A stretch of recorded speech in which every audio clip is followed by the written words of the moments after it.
Okay, we're recording. So good evening, everyone.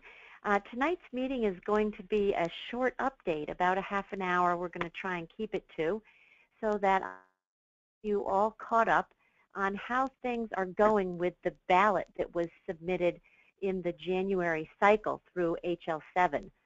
We'll kind of go over just where we are with the project overview, kind of context setting and where the project stands right now, talk about some of the trickier subjects that we addressed in preparing for reconciliation over comments that came back through the ballot process, and then talk about how we're going to move this forward toward the completion line at later on this spring.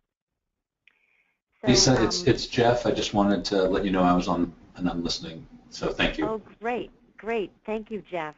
Scott's keeping attendance for me, so we'll have everybody there. I don't think, I'm just looking at names. Do we have anyone new on the call who hasn't had a chance to introduce themselves before? I think I recognize everyone who's there, and thank you again for your participation. We'll just be going quickly over the scope, and nothing has changed over the course of the ballot. We're really just focusing here again on a standard that will allow us to exchange personal care plan documents as a CDA document template. We're still aligned with Consolidated CDA Release 2.1 wherever possible, and we're really focused on creating a document that just facilitates the exchange of the kind of information that we're currently finding are available in a patient's advanced directive type document to express their goals and preferences and priorities for care planning purposes. So the timeline here, as we completed the ballot at the beginning of January, and now between now and the middle of March or so, I'll just be working on running through dispositions for all of the comments that came in so that we address the ideas and suggestions and concerns that the community has provided. And then during the month of April, I'll have to implement all of the agreed changes in the templates and in the balloted material and in the instance samples that were produced. And so I'll have a fair amount of work to do in April to get all of those documented and changed in there to publish this draft standard for trial use in May. So it's still a pretty quick pace to be completing through all this work. The same wiki where we did the ballot materials accumulating will also be the place where we keep track of the ballot reconciliation spreadsheet. I don't know, is anybody interested in seeing what a ballot reconciliation spreadsheet looks like? Maybe I will show one just because in case you haven't ever seen one before, it is interesting to see how this plays out. I've been working on it this afternoon, and so I can give you a quick look at what one of these things looks like.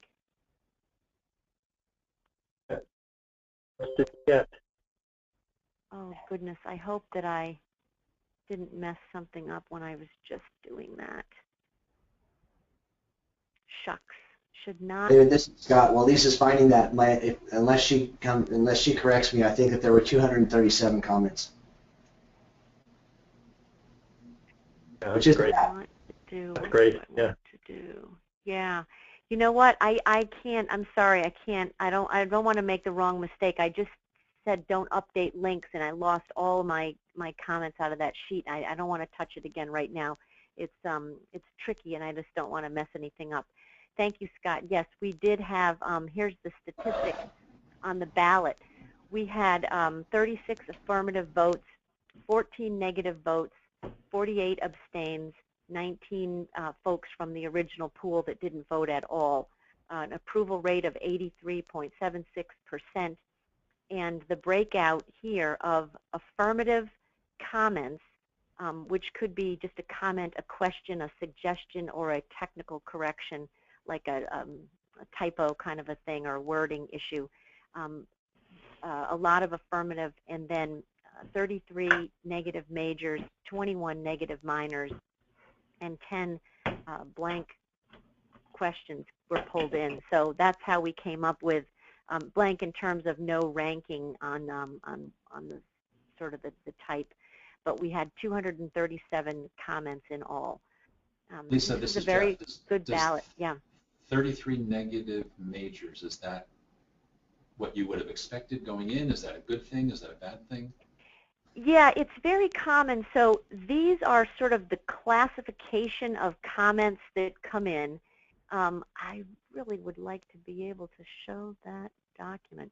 But it's different from the vote itself. So within HL7, the way it works is negative vote, but you would have to substantiate your negative vote with some level of one or more negative minor or negative major comments. And these comments will have to be resolved with a disposition that this is how I would address your concern or your issue. They stay with this voting unless the person agrees to withdraw their comment, but usually they just keep it in there until the work of fixing that issue has been done. And at the point that they prove to themselves that the ballot was changed, that the materials were changed in the way that the folks running the ballot agree to change it, then they would go back and withdraw this negative vote right here. So the ballot sheet will kind of remain classified in this way with all of the changes they make, but the ultimate voting status will be the polite and sort of agreed process is that if we address your issues here, then you go back and remove your negative vote here. So it's common for people to place a negative vote. It's kind of a way of holding a ticket to have some control to say, I have expectations that my issues would be addressed, and then they politely withdraw their negative vote once the dispositions are processed. For a draft standard for trial use, you don't need any particular quorum requirement, and you just need a 60% approval rate to pass. So even though I have a lot of work left to resolve these comments, we technically have already received enough approvals to have passed as a DSTU standard to be published.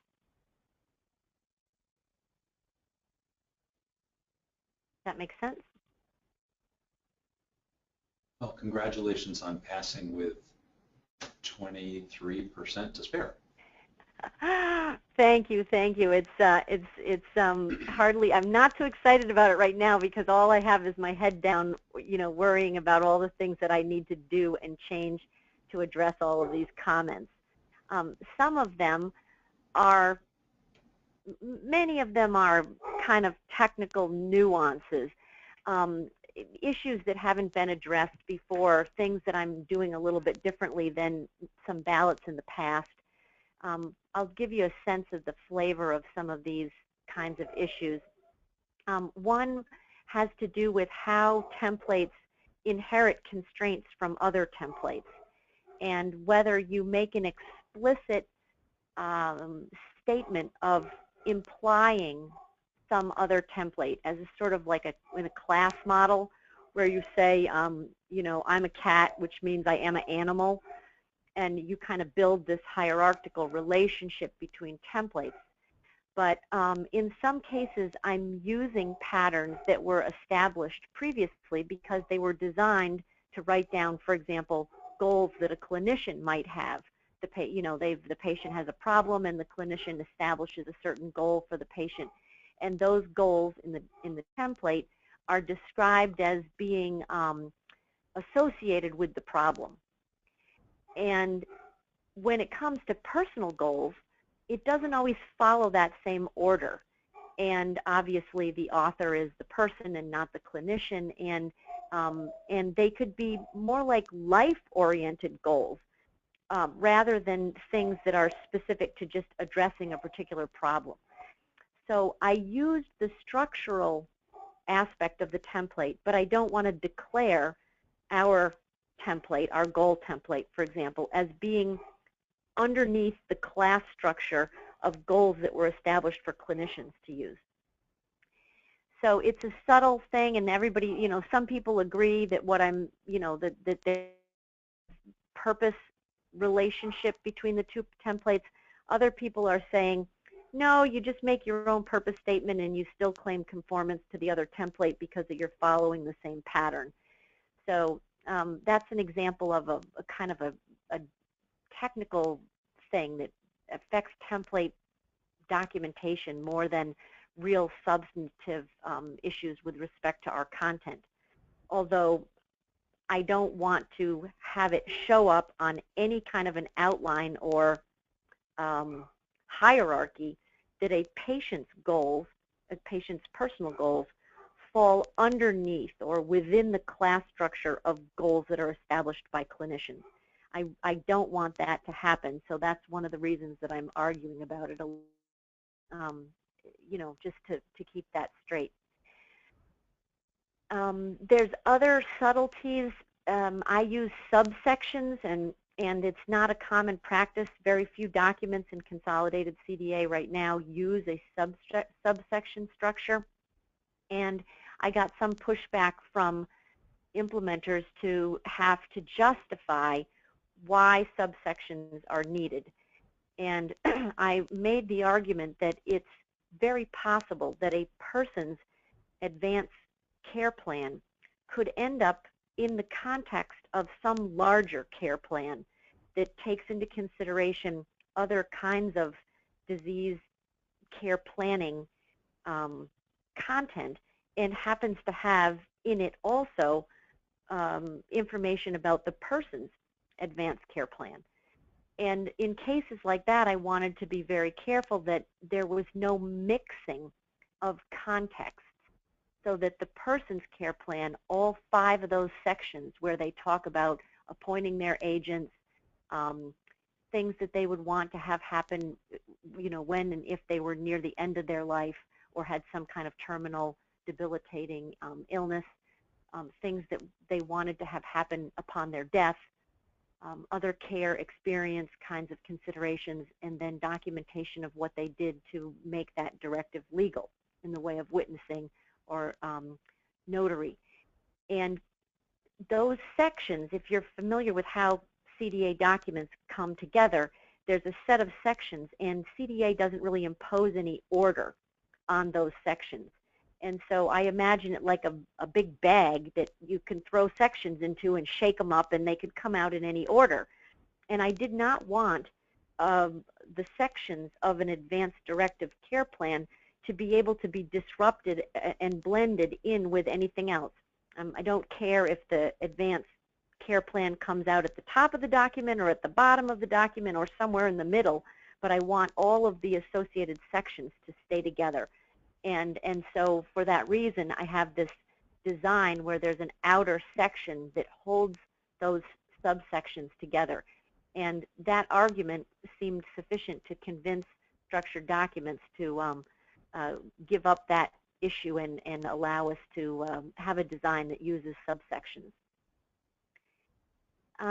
Other things, you know, we got a few questions about our value set strategy and the use of standardized questions, the commitment around maintaining value sets that would use these LOINC codes to represent the standard questions.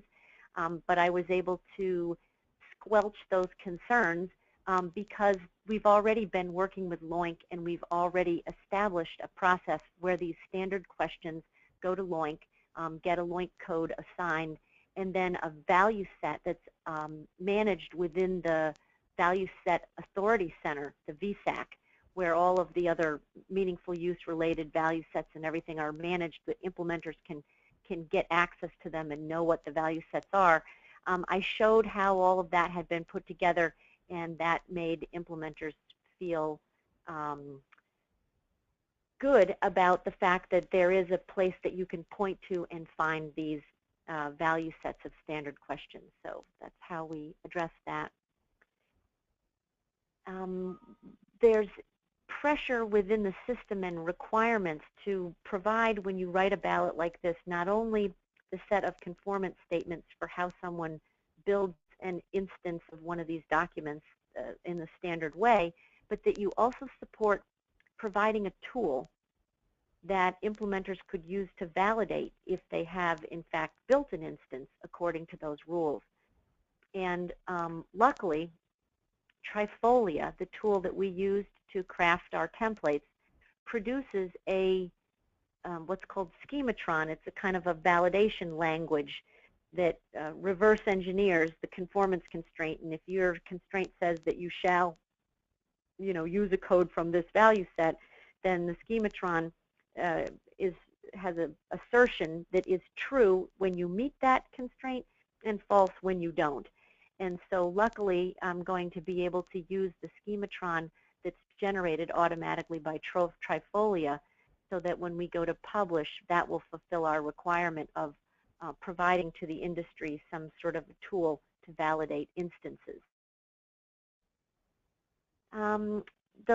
This one I won't say too much about. Entry semantics, it gets into the very nitty-gritty details about how observation acts work rather than acts, and the use of some constructs for negation in and stuff like that.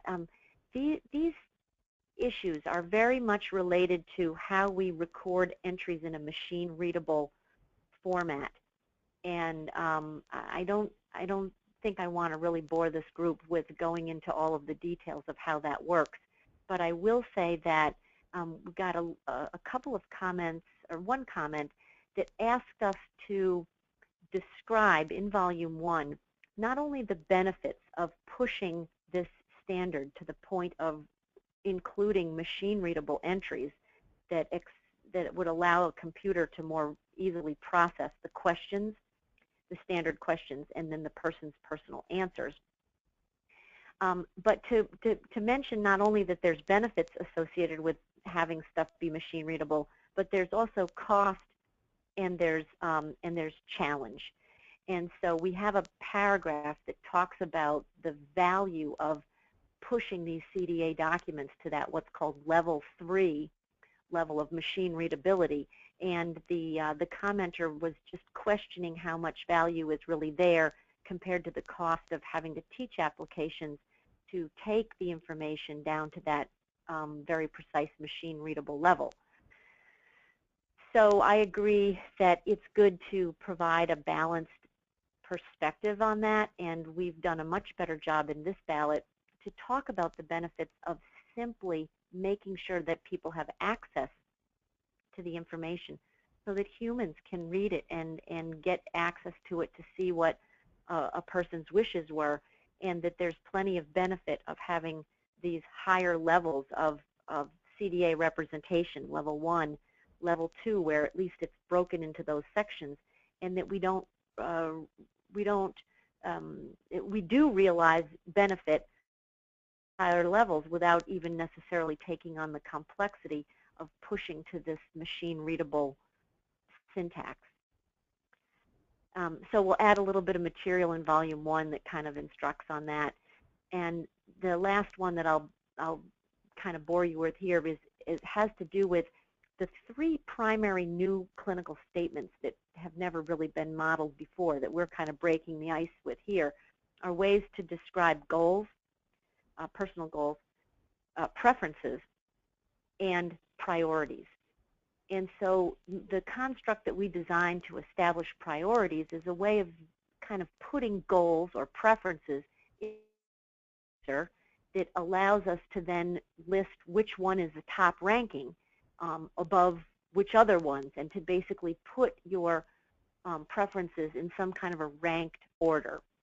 And we see examples of that in directives that are available today, and so we had to invent something to do that.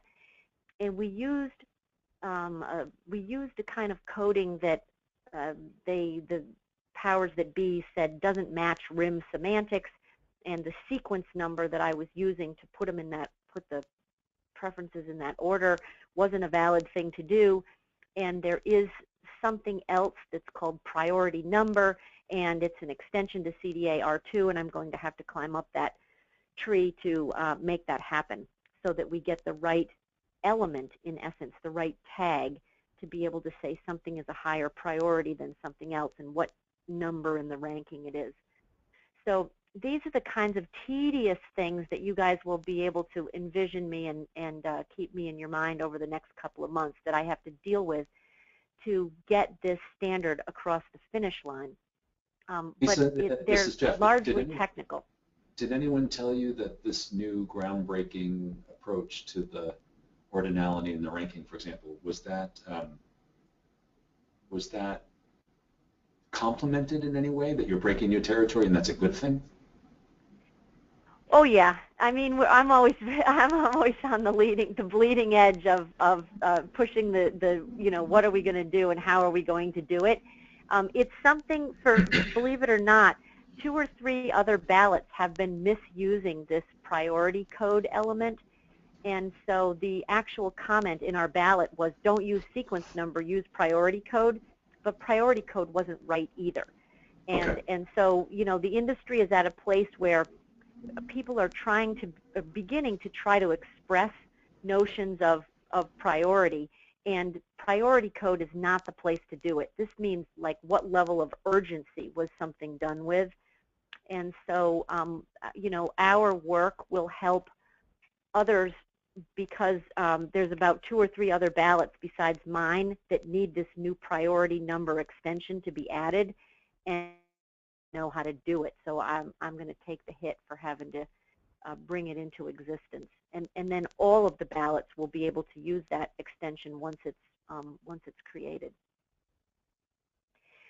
But not too interesting. I mean, really, for you at the industry level, guiding around content and whatnot, we really don't have a lot of big changes from where we were before, and I think that's good news. It means we're on a good path. It means that that everything we thought up until this point is on target, and it's really just a matter of doing some technical work to get the ballot cleaned up, address the issues, and republish it with the changes in there. Every Tuesday at 3 o'clock, I hold a little meeting where we pick out another set of comments and propose how we will how we will make what changes we will make to address them. That gets written down, and then we have a vote that has to happen, and basically it's like a consensus process to absorb the proposed changes, but we do them in a big block. So I will send out 20 or 30 comments with the proposed change with people's names on them, who made the comments. They have an opportunity to look at what we've disposed, and they can vote yay or nay on that, what that proposed change is, and then we go on. I really don't expect any trouble along the way.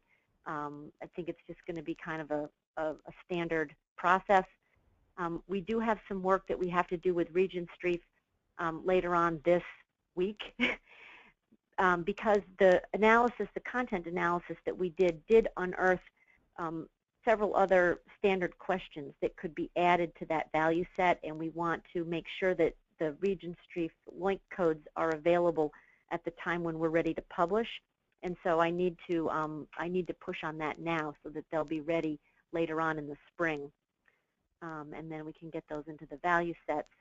But that's all I really have to report. Do you guys have any questions about, taking this forward and what the next steps might be? Lisa, this is Scott. Are there things that people on this call can do to help you between now and May?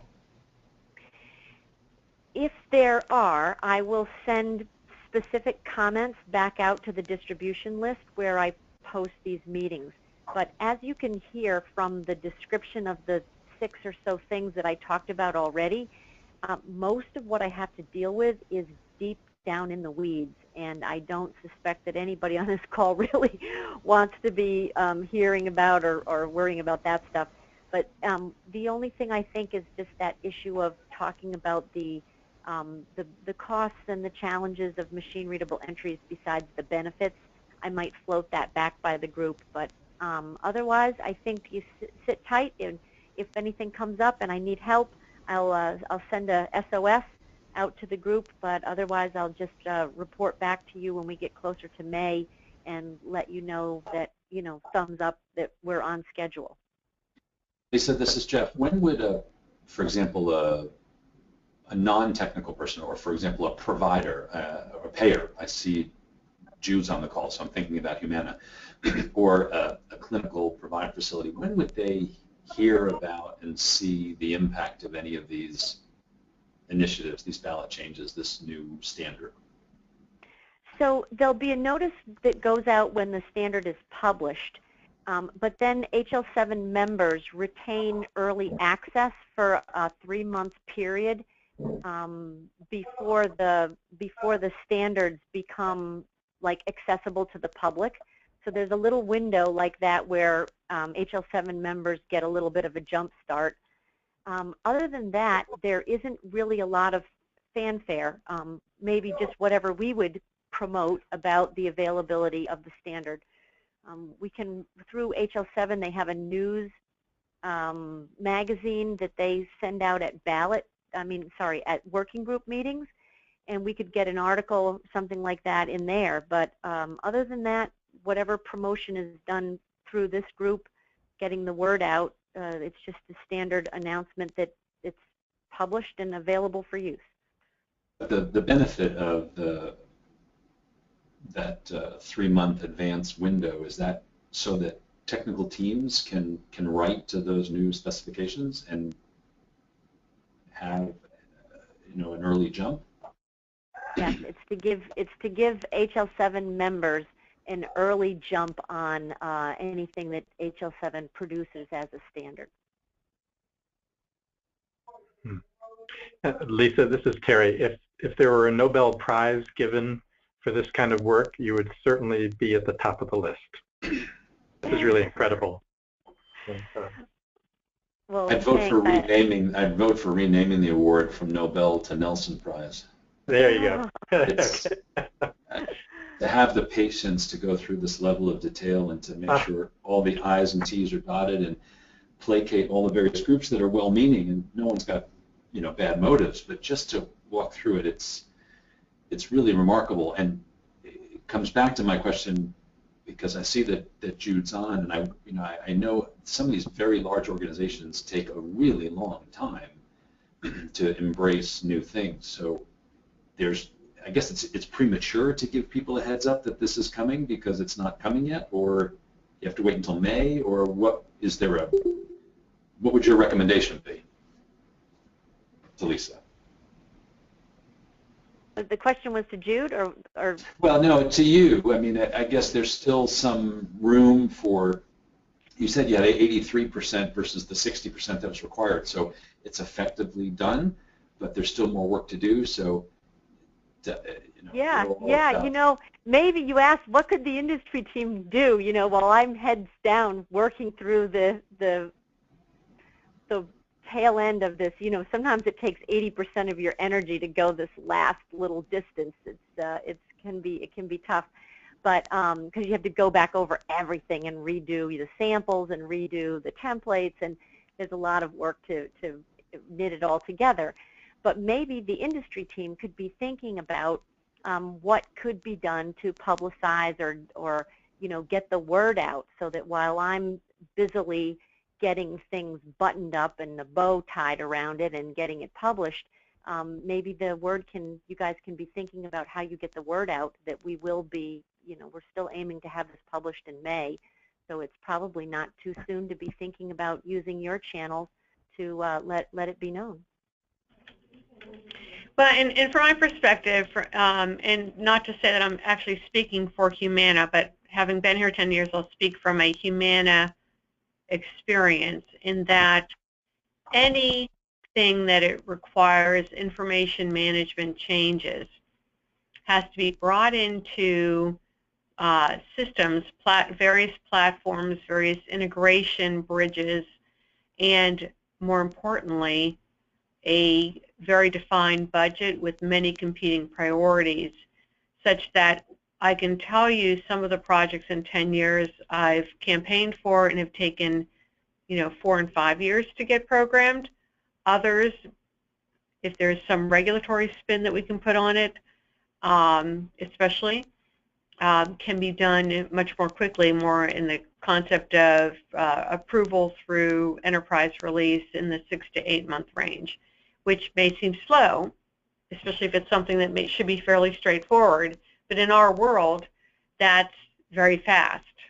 So, that's the complexity of being in a system this large that's, brought in many different companies and integrated over many different systems over the years. So, as you know, it's a ripple effect. You change one thing, and then you have to, hold your breath as you're trying to go through every test scenario to see, in fact, does it somehow have a negative impact where you at least intended it to. Yeah, Jude, thank you very much. That is from true experience. I can identify with that. One thing that is happening that might be a little bit of, you may find this also, is that a project that piggybacks with another project that's highly desired, sometimes you can draft off from other initiatives. And right. One thing that I am seeing is that care plans are really hot right now. I'm seeing a lot of exploration on the use of the new Consolidated CDA Care Plan document template. Blue Cross Blue Shield Association has been driving some work. I've seen some work that the VA is doing, and I'm noticing that more ballots are coming out with other types of care plans.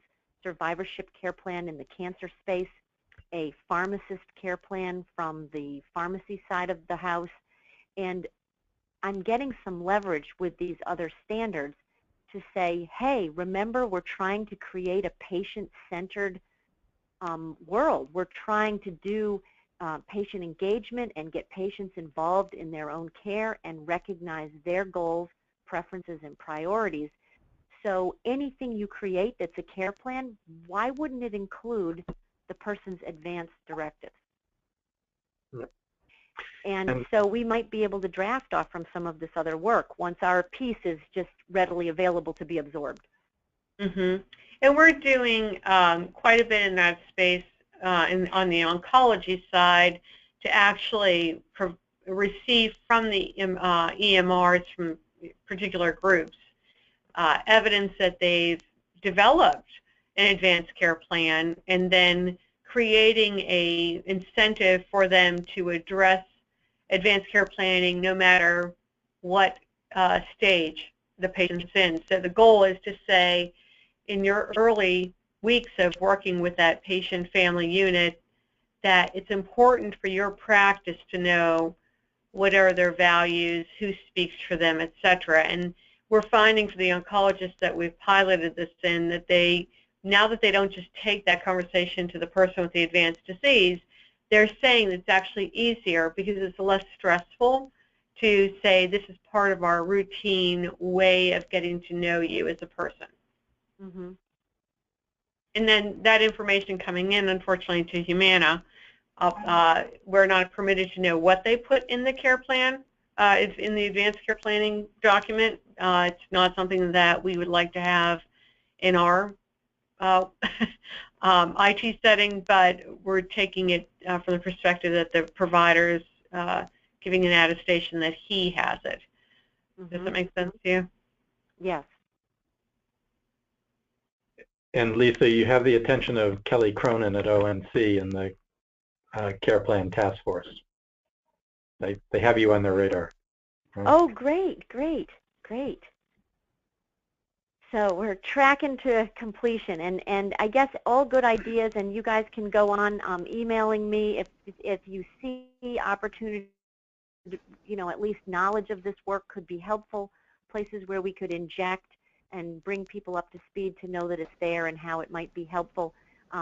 Keep me in mind. But I think for the next couple of months, my head's going to be down just trying to get us finished. So, Lisa, this is Jeff again. You're brilliantly focused on what needs to get done that makes sense. I'm going to jump back to Jude's comment and even Terry O'Malley's. You're at Harvard, Mass General. Jude, you're at Humana. Does it make sense to try to give people a heads up about what's coming so they can start to, I mean, maybe they already know, maybe I'm just late to the game, but is there anything this group can do to take some of this work, simplify it, or highlight it in such a way that people can get even an earlier look on the early look and benefit from that heads up? Because as Jude said, it takes sometimes big organizations a really long time. You might not get there any faster, you'll just get there when everyone else gets there just because it takes longer. Mm-hmm. No, I think that it's totally worthwhile to bring, it's for me, it's always like, who are the right people? Who's going to care? Who's going to put it on the radar, schedule it, that type of thing. Because there's the folks that may have an interest and could support it in terms of being a voter on a committee, and then there's the people that actually do something. So I'd have to give it some thought to say, who do we bring to that meeting from Humana? We'll need to, in other words, find the right champion. And you've worked with me long enough, Jeff. You've seen that sometimes is more than one meeting. So, you know. Yes, it is. But I think, Lisa, to credit you with not only all the work you're doing with putting this team together, I think one of the advantages is that maybe it helps Terry at Mass General and Harvard to have some support and interest from Humana. Maybe it helps Jude to say there's some interest and support from Mass General and Harvard. And obviously there are other people involved here from Baylor and Australia and you know, some of the other Healthwise and whatever. I'm just trying to take advantage of the fact that it's January 19th and we look out to May to try to keep the momentum going. If there's something we can do on our end to help facilitate that, great. If I just wanted to throw that idea out there, knowing that Lisa's going to have her head down and we know what's coming. It's a new set of rules and standards and code sets. We know what's coming, so we shouldn't be surprised in May when it happens, especially now that we've got 23+% more than we needed to have it pass. So can we start that, parallel across that part of the work now?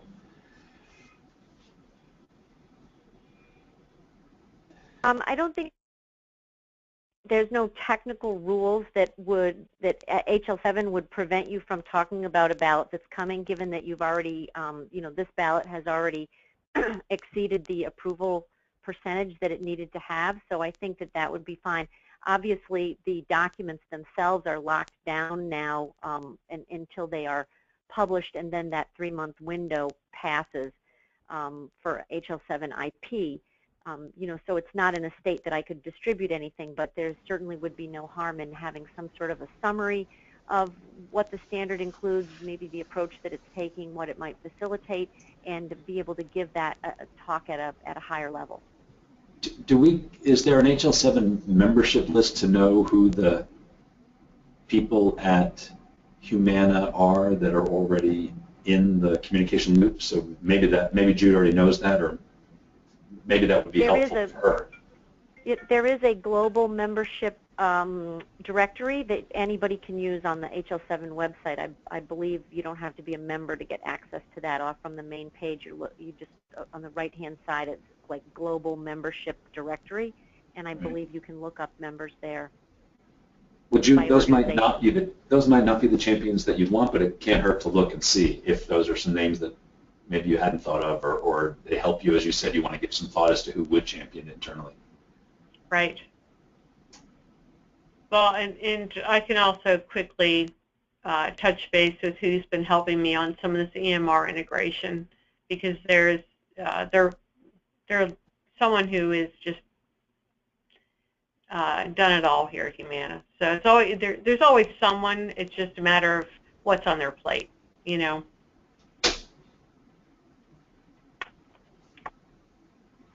Great. Okay, well, I've kept you guys 15 minutes longer than I promised I would. I appreciate the dialogue and the support. And again, thank you all for helping to move this idea forward. I look forward to being able to report that it's finished. And you know, what comes next after that, I think, is going to be very exciting as we kind of pry the door open to allow the patient's voice to come into their medical record. Lisa, thank you again for all your work. I think I would put my voice in with Terry's and David's, everyone else who knows you, and just say, what you're doing, I think it's extraordinary. I think it's only the second or third time within the history of HL7 that somebody has flipped things on their head like you're doing with the questions instead of doing the data around the answers. And so congratulations. I agree. Thank you very much. It's really, it's always a learning experience to be at one of your presentations. So. Thank you, Melinda. Thank you. Yeah, Melinda came. She was there. I did a big care plan thing that with Blue Cross at the Payer Summit, and some stuff that we're pushing the edge on being able to share care plans digitally, and it was a nice presentation, and great to have a supporter in the audience. Thank you. Thanks for doing all this work. It's really cutting edge and important. All right, now we just have to deal with Jude's issue there. It's the 4 or 5 years time to get it all started. Right. So we have to keep our energy up and keep pushing on. So, but Well, all steps in the right direction. once somebody puts it on a radar with Medicare, then it won't be 4 or 5 years, and when there's a real requirement. So I would encourage all of you to push for that type of visibility more than anything. So. Great. There's an HIT Policy Committee and Standards Committee meeting tomorrow morning, Jude, if you'd like to listen in with me. We both get it on Medicare's radar. Okay, well. I'll be listening. I'll let you know if anything interesting happens. Great. Good, Great. thank you. And Jeff, to your point of ideas too, remember there's April 16th, which April is very close to May, and April 16th there's that big day that looks at advanced directives. I forget what the National Healthcare Decisions Day. Yes. Yes, and maybe that as we get closer, like there's some opportunities to take advantage of some of the work that they'll be promoting for that day to get the message out with that. Well, those are all good points. I think there are a number of different rules and regulations and policy initiatives that are pushing the normalization, the standardization. These are the types of things that I think help Jude and her colleagues get large organizations to move faster. And every single day, we know from the customer support feedback we get and the queries we get every single day, there's somebody that needs to get their voice heard, somewhere in the emergency department, and we're trying to do whatever we can to help get that voice heard. So yes, National Healthcare Decisions Day is April 16th. It's what I call the worst marketing event of all time. They do it that day because they say there's nothing more guaranteed in life other than death and taxes, so they pick the day after tax day, April 15th, and they do it on the 16th, and we just think that's a horrible message to send, but it does focus some people on the topic. So with that, we'll see. I'll go offline with Jude and see what I can do, what we can do from our team's side to help her. Maybe we can identify some of those people that are HL7 members at Humana. But okay. It's seeing the providers like Harvard and Baylor and St. David's at HCA, and these are the UPMCs of the world that are involved in this working group that are providers that work with Humana. This is how you get belt and suspenders around the belt and suspenders. You get the providers and the payers, and it all works. So thank you. I know we've gone way over your time, Lisa, but thank you. Thanks. Thanks, everybody. Have a good rest of the winter, and I'll talk to you in spring. Great. Thanks, Lisa. Thanks very much. Bye. Bye-bye.